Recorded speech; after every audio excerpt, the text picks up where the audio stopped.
God listening, because right before, when my father's documentary came out, they showed that part when he fought Chavez, and right, it clicked in my mind. You call him for exhibition. Because during that time, the Tyson-Roy Jones fight happened, and right when I seen that part of my father and Chavez, it clicked in my mind. You caught Chavez. And just so happened I got the phone call, I said, wow, God listening. Dream come true, special thanks to, Saul Rios, man, Boristeca Boxing, GSS, putting his event together, Toscano Boxing, it's a dream come true.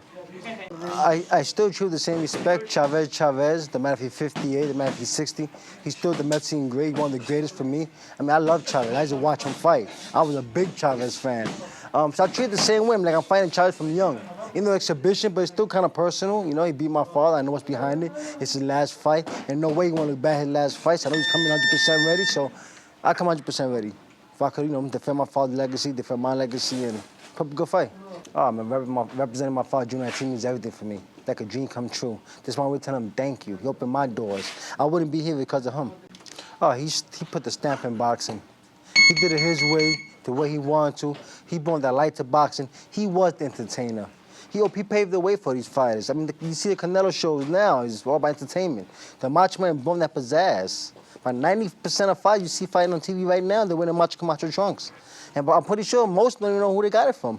Who brought it up? It's the Macho Man. During the 80s, the early 90s, Macho Man was boxing. He was entertainment. I mean, we had Mike Tyson fighters on the cards. He was the draw. People wanted to see the way he goes inside the ring, what he's wearing. He was the man during that time. So he left his stamp in boxing. And that legacy I hold forever. I didn't understand. You know what, when it really hit me, when he passed away, in the funeral, when we took him, it hit me, wow, Pops, you were big. I mean, we had press from all over the country, man. Al Jazeera came down. I mean, all kind of BBC came down, for my father's funeral. So when I seen that, I said, wow, Pops, you made it. Like, it doesn't hit you unless somebody's gone. Then it hits you, wow, he's that big. You know what's tough? When I was growing up, I didn't quite understand that. I would ask, why my father's not around? Why my father's not around? I drew resentment to a time. I even changed my name to Hector Lewis, or Louis Hector. My mother told me one time we moved to Florida, my mother said, don't tell nobody your father's Hector Camacho. Just say your name is Louis Hector, Louis Hector. Just try to shy away from the name. So I drew that resentment in me, that why my father wasn't around. But now I became a pro fighter, and I understand the work, the commitment, the hard work he put into it. And now looking back, I fully understand. He sacrificed his life for his legacy, for me, for my brothers, for my family to go on and live. I didn't understand it. Hey, it's hell. I started camp at 227. I'm making 160. I did it in 4 months, and I'm busting my chops, and it's fun when it first started, but now as the fight getting closer, you kind of remember the days when, wow, I had 20 pounds to go in the last 2 weeks, and oh, man, I'm tired, I feel weak, I want to go, I got to push myself. Because I'm not just fighting for myself no more, I'm fighting for my father, his legacy, Puerto Rico. It's a huge event. Oh, it means everything, it means everything. My father was an icon in this country. And most Latin countries, I went to Mexico for the press conference, Tijuana and Guadalajara, they love the Macho Man, Macho, Macho. I mean, he stamped his name, his legacy in boxing. Now it falls on my hands, on my lap, to defend it come June 19th. No easy task. Come June 19th, I want to put a smile on Puerto Rican's face, all Puerto Rico face. I mean, we've been through so much. Earthquakes, hurricanes, the Rendell situation, deaths. I mean, just to smile and celebrate June 19th. Oh, what it means to be Puerto Rican, it means everything, the world to me. It just, where you from? I'm from Puerto Rico, soy Boricua. It's with pride. I try not to focus on the negative side. I'm just focused on the light, what he left, the legacy, which I defend. My father came from the bottom. He made it to the big stage, the true American dream. From Puerto Rico to New York to America, not speaking no English, to make it to the White House to meet President Reagan. I mean, I just take that as a light. I don't focus on the negative. I just do the positive and give back using his name. Before I came to Puerto Rico, at the age of 6, he moved to New York City from the ghetto, Spanish Harlem, drug-infested, violence. Came from the bottom, and he pushed himself. He forced his way to the top. Nobody gave it to him. And that's inspiration for me, for others, that anything's possible. It made me understand that anything's possible. Yeah, some people are just born like that, I would say, you know? That drive, he was just born with it. He wanted to be somebody. He didn't want to stay in the ghetto. He wanted to take care of his family. He wanted to be great. I mean, I could say that came from Bruce Lee, maybe. He loved Bruce Lee. He loved the Green Hornet. He wanted to beat somebody. I mean, just want to beat somebody. To accomplish it is a dream. Just wake up one day, I want to beat somebody. You go push. He put that work in. That's a child. I seen them working. I didn't quite understand it, but you spend hours and hours in the gym. Spend hours and hours on the road working, traveling. I didn't understand it. It was all for a purpose, to be great. When I tell my family fight Chavez, my friend, you going, what? Be careful. You know, the first thing, be careful. They remember the 1992 fight against my father. And then a lot of friends, now is your time. Now is your time to shine. Your father gave you this position. Your father sent that blessing to you. Take advantage of it. And that's what stuck in my mind. Especially my mother. Mother, the most supportive one. Mother said, you know what? Son, you better take advantage of this for your father. Say that again. What did your mom say? I mean, I had lots of support. The one who really pushed my mother said, son, take advantage of blessings from your father. Take advantage of it. And that really pushed me. Yeah, I'm flying my grandmother down. I got her coming down. I got a couple Camachos coming down. I got my mother coming down. Had close friends coming down. Like a celebration party, more or less, you know? Have people come down. It's probably my last fight, so I want to celebrate with the family, friends, true family, true friends, and really celebrate this night of accomplishments. After that, when the bell rings, it's a fight. Like, you know, we tend to forget that, you know, it's exhibition. When bing, it's time to go. I'm pretty sure Chavez probably feels the same way. Like, whatever happens in the ring, happens in the ring. After that, after the 6 rounds, give a hug. Thank you, champion. Thank you for putting food on my table. Thank you.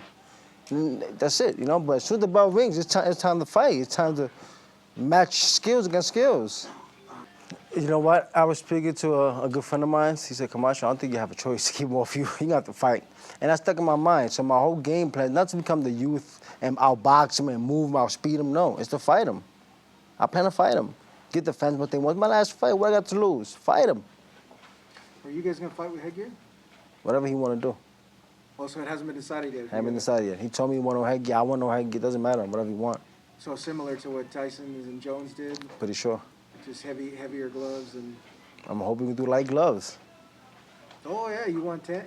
I mean, I wouldn't mind. You know, it's a fight, you know. Besides everything else, exhibition, I guess, because we're too old, I guess, to get licensed or whatever not. But I'm coming there to win. I'm pretty sure you're thinking the same thing. It's the last fight. He don't want to look bad for his people. He want to go out with a bang, and so do I. I hold the legacy, my father's name on this. Without a question. You know what? I was talking to my wife not so long ago about this. I said, you know what, Ma? I should have been up there with the big names. I didn't put that, commitment wasn't there. I didn't put that work that I should have to be up there. I was close, but I didn't put that work in. But this night, June 19th, is like a celebration. I'm finally here in the big stage. With a big exhibition, I'm finally here in that big stage. So it's like a blessing. And not only that, it's one day before Father's Day. My father's up there looking. So I can't wait. Speaking of Father's Day and your father's up there looking, so we're going to do something special. We're going to have your father digitally walk out with you. You know, in that moment when you walk out, what do you think that moment's going to be? I just hope I don't tear down when I seen that. You know, I hope I can be strong enough and use that as energy to go in the ring and perform. I don't break down. You know, I shy away from watching my father's fights. I shy away from seeing his things, his clothes, his interviews. I don't want to look at that, because looking at that, it just put me in mind that my father's gone. So I try to block that out. So I don't know how I feel that night. Probably be something that'll motivate me to go forward. Probably something I'll probably break down for a minute. I mean, it's, you know, it's hard to see. You know, but to the documentary, special thanks to F Draft, who put it together, who did great work on that. There's another chapter. It's my chapter now. So after June 19th, I'll be looking forward to do some other things. Probably do another documentary on my father, a little more inside the family, more, you know, closure. And let them know who he was outside the ring, not necessarily in the ring. The good parts about him. There's a documentary show, you know, it was 90 minutes, did a great job in 90 minutes, but it's hard to show somebody's life in 90 minutes. So us family, myself, the family, had to put something together in a positive light. Maybe do something to myself where I came up, maybe do the movie. A lot of options, you know? A lot of options, but the legacy keep going forward, we're not gonna stop with that. You were talking about... I would love to open an academy, the Macho Camacho Academy, maybe Macho Camacho Junior Academy, give other kids opportunities. Because, you know, boxing saved lives. It saved my father's life, saved my life, saved the man's life. Maybe doing my wife's country in Panama, giving kids opportunity when they didn't have none, and helping out. It's macho time. I'm here in Capitia Boxing Gym in Las Vegas. I came out here for a special gift that I'm expecting today. It's like sort of what Superman gets before he goes and save the world. He gets kryptonite. I'm waiting for my kryptonite, which is the macho chain is coming today. So that's the finishing touch, the finishing piece I need for the motivation going there and fight. How's camp going? Camp is going well, you know, tough. Got some good trainers I'm working with back home in Fresno. Keep myself going. Hey, I must admit I'm getting old, man. I'm feeling the wears and tears, the pains and the aches in the body, but a month left. Pushing, pushing, pushing. Hopefully I can make the weight. We're on time to make the weight in the next 3 weeks. I have 2 weeks to recuperate, get strong. It's time to focus on the game plan. Trying to take things serious. I start getting away from my family a little bit. Leave my wife alone, her bed, and I go on my bed and really focus on this fight. There's only 5 weeks left. Let's go fast. Contractually, you know, we signed for 160. When I started training camp, I started 227. So I had a total of 67 pounds to lose. We're almost there. We're down to 15 left for 5 weeks. So we're on pace, you know, every week 3 pounds. So we'll be on pace to be strong. I mean, there's times in training camp they tell me, hey, take a break today. You're on your weight. Take a break, recuperate, get strong. Don't kill yourself. So we've been managing that. I've been running a vegan diet, been working lately. I finally gave it up and I'm going back to my regular way of eating.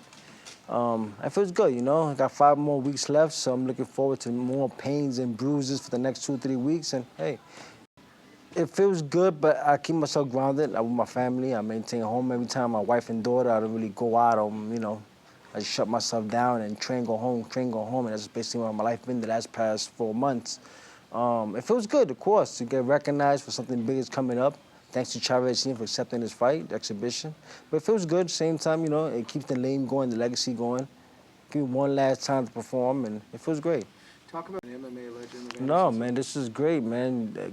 Big thanks to, you know, Boristeca, Toscano Boxing, GSS putting this grand card together. Not only have the legend versus Camacho Jr., which that's a legendary fight itself, you also have Anderson Silva, MMA legend from Brazil versus Chavez Jr. Then you got OMAR, Chavez, Canelo. I mean, you got some of the top names in boxing in one night. It's rare you get that. Top names in boxing on one night.